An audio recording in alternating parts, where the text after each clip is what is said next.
गणाधीश जो ईश सर्वा गुणांचा, मुळारंभ आरंभ तो निर्गुणांचा, नमो शारदा मूळ चत्वार वाचा, गमू पंथ अनंत या राघवाचा, जय जय रघुवीर समर्थ.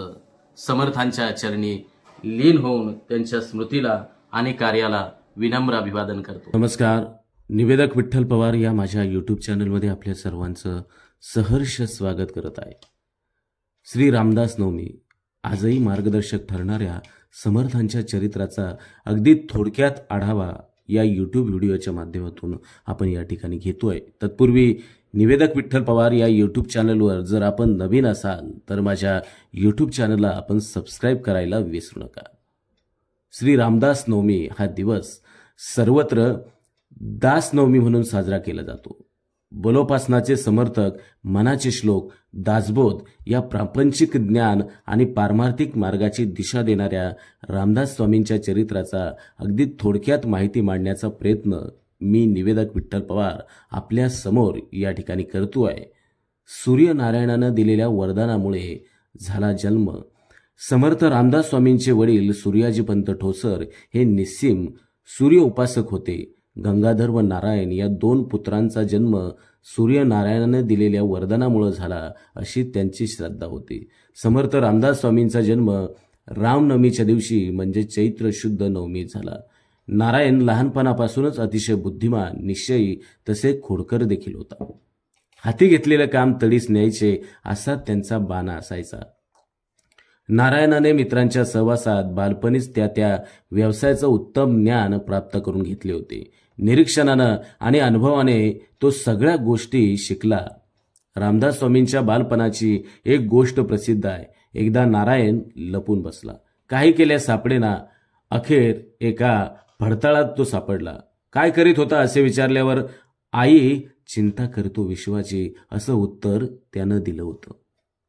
पंचवटी येथे जाऊन श्रीरामांचं दर्शन घेतले. मुलाचा विवाह करण्याचा घाट कुटुंबियांनी घातला. मात्र बोल्यावर उभे असताना सावधान हा शब्द ऐकताच ते नेसत्या वस्त्रांशी मंडपातून पळून गेले. यानंतर त्यांनी पंचवटी येथे जाऊन श्रीरामांचं दर्शन घेतले आणि टाकडीस दीर्घ तपश्चर्या केली.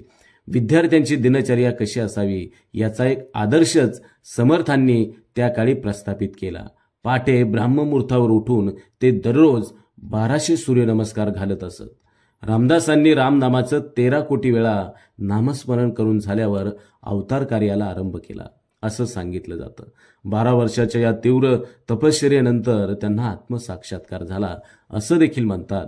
तपश्चर्या संपल्यानंतर समर्थांनी 12 वर्ष भारत भ्रमण केले. सारा हिंदुस्थान पालथा घातला. प्रत्येक ठिकाणच्या लोकस्थितीचं निरीक्षण त्यांनी केले. श्री रामदास स्वामींचं जीवनकार्य. वयाच्या 36व्या वर्षी रामदास स्वामी महाराष्ट्रात परत आले. समर्थांच्या शिष्य मंडळींमध्ये सर्व प्रकारचे शिष्य होते. रामदास स्वामींची उपदेशाची भाषा अत्यंत साधी, सोपी, प्रासादिक, सुबोध होती. 12 वर्षाच्या प्रवासात रामदास स्वामींनी जे पाहिलं ते भयंकर होते. सर्वस्वी निसत्व आणि दुर्बल झालेल्या आपल्या समाजाला परमार्थाचा उपदेश हानिकारकच ठरेल.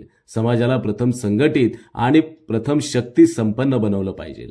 समाजाचा आत्मविश्वास पुन्हा जागृत केला पाहिजे अशी त्यांची खात्री झाली. तेव्हा रामदास स्वामींनी आपले बाहू उभारून खणखणीत वाणीनं लोकांना उपदेश केला. विविध विषयातून लिलया समाज प्रबोधन करणारे रामदास स्वामी छत्रपती शिवाजी महाराजांच्या लोकोत्तर कार्यानं भारावून गेले. छत्रपती शिवाजी महाराजांना समर्थांनी सर्वतोपरी मदत केली.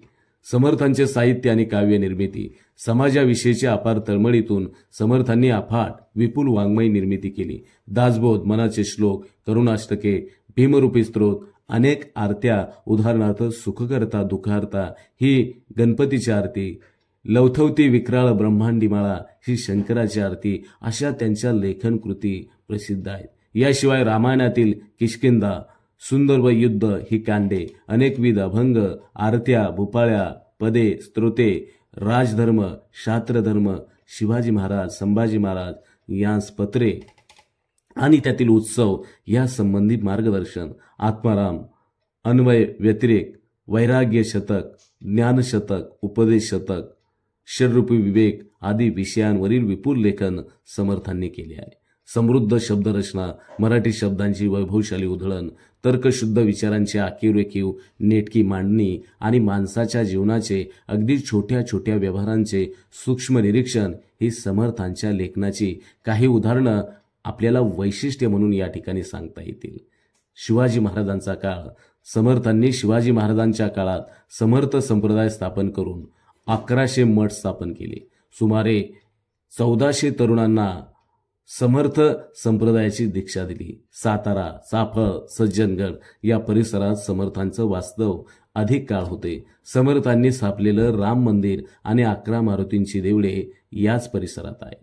माघ वद्य नवमीला 3 वेळा जय जय रघुवीर समर्थ हा घोष करून समर्थ रामदास स्वामी समाधिस्थ झाले आणि हीच तिथी पुढे श्री रामदास नवमी म्हणून प्रसिद्ध झाली. आमच्या चॅनलवर नवीन असाल तर सबस्क्राईब बटनावर क्लिक करा आणि बेल आयकॉन प्रेस करा.